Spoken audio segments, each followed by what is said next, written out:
Yesterday, I received a final memorandum from Jim Weinstein, the Executive Director of New Jersey Transit and the person in charge of the working group that I put together about 2.5 weeks ago to work with the federal government on the ARC project to see if there was a way to work around the unacceptable level of risk and cost that was being asked to be borne by the taxpayers of the state of New Jersey. And over the last 2 weeks, Mr. Weinstein, Bill Baroni, Deputy Executive Director of the Port Authority, and Wayne Hasenbalg, my policy director, have met with federal officials both in person and telephonically through conference calls to discuss various aspects of this plan to determine whether or not we could responsibly move forward for the taxpayers of the state. Let me be clear on a few things to make sure we're all on the same page in terms of background. This project in August was estimated by the FTA to have a cost range between $10.9 billion and $13.7 billion. When that was brought to my attention in August, it became clear to me that this was a project that had the potential for crowding out everything else that New Jersey is trying to do regarding fiscal responsibility. The potential for $2 to $5 billion cost overruns was something that was unacceptable for me to contemplate, knowing that it was just the beginning, potentially, of what this project would cost. Now, FTA and the New Jersey Transit worked together thereafter.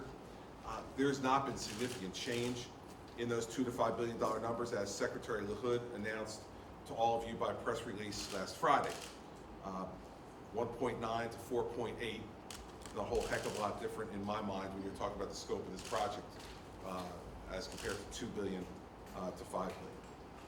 Now, the FTA's full funding agreement required that any money over the $3 billion put forward by the Federal New Starts program would have to be the responsibility of the state of New Jersey. $3 billion of that was to come from the Port Authority of New York and New Jersey. But we need to stop there as well, because that $3 billion is New Jersey money. Because that $3 billion has to be matched by $3 billion in projects that will be spent on the New York side of the river. So it's not as if that's free money from someplace that the toll payers and taxpayers of the state of New Jersey have no role in creating. And in fact, in order to keep the 50-50 equity that is the basis of the Port Authority of New York and New Jersey, $3 billion in projects were committed to on the New York side of the river in response to the $3 billion that we've had for the ARC project.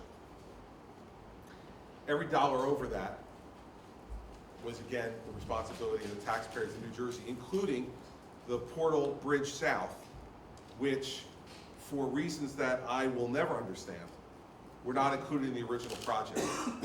You need to understand that the $800 million for the Portal Bridge South and the building of the Portal Bridge South was an indispensable element of this project. The trains heading to what would be the ARC tunnel would fall into the river without the Portal Bridge South and never get to the tunnel.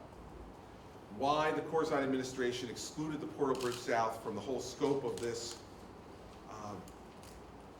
pricing of this job is something that, you'll have to ask the Corzine administration. I don't know. But FTA, Federal DOT, New Jersey Transit, New Jersey DOT all confirmed to me during the time I've been governor that the Portal Bridge South was not an optional project regarding ARC. It was a mandatory project, and that every bit of the cost of that had to be borne by New Jersey. So you're now taking New Jersey's price, even under the original Corzine estimates, up to $3.5 billion. The 2.7 that we were committed to under the 8.7 price tag, plus $800 million for the Portal Bridge. So now you're up to $3.5 billion for New Jersey with no cost overruns. with the project coming in exactly on budget. So, federal transportation officials put out, as you know, their range of the low, medium, and high range for this project.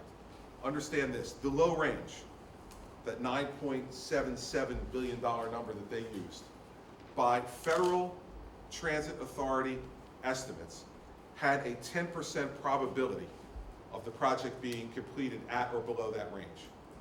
10% probability. The mid-range number had a 40 to 50% probability, by their estimates, of coming in at or below that range. And the high range had an 83% probability of coming at or below that range. So to put this in perspective, even on the high range, there was still a 1 in 6 chance that the price would exceed the high range of $5 billion in cost overruns. Still a 1 in 6 chance that that would happen. And a 1 in 10 chance that it would come in at or below the low range. We then asked this working group to work on potential ways to deal with the cost overruns and the expense that it would mean for the people of the state. There's some issues that have been raised, and I want to walk you through those. First, phasing in the project to reduce the scope of it in the near term. There was a thorough review done by the group. It made it clear that this approach would only delay, but not eliminate, New Jersey's responsibility for the higher costs, while significantly diminishing the value of the project to a large number of transit users. Scaling down this project would merely reduce utility for the project to the people who are going to ultimately use it, and would not reduce, in the end, in any significant way, the price that New Jersey taxpayers would be on the hook for. Next, the idea of financing this project through the Federal Railroad Rehabilitation and Improvement Financing Loan Program. The Federal Rail Administration is authorized to provide, in instances like this, direct loans and loan guarantees of up to $35 billion. The loans can fund 100% of these qualified railroad projects, and they ultimately need to be repaid. It is just another way of issuing debt, except that you borrow the money from the federal government instead of the New Jersey Transit or the state of New Jersey issuing bonds. Regardless of the terms that would be offered, in the end, the taxpayers of New Jersey would be on the hook for every nickel of the cost overruns. They just would get to pay it back with interest over a longer period of time, rather than pay it up front. No way does that option diminish the burden on the taxpayers. In no way does it allow anyone else to help share the burden with us. There also is the issue raised of a public-private partnership.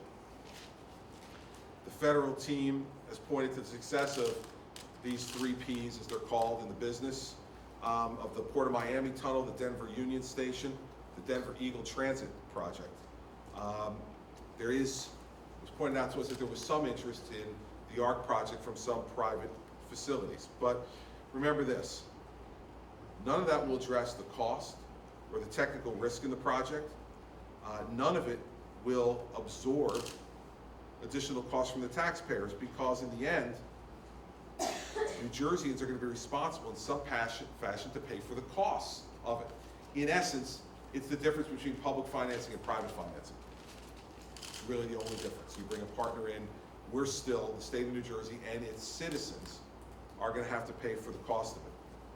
There was also some discussion of ways to more closely tie the proposed ARC station below 34th Street to the existing Penn Station, which has been one of the problems with the project from the beginning, as well as using the new station to have some increased regional and national benefits that would in turn attract additional funds for the project in the future, as a way, once again, to try to take some of the burden off of the taxpayers of New Jersey and place it elsewhere.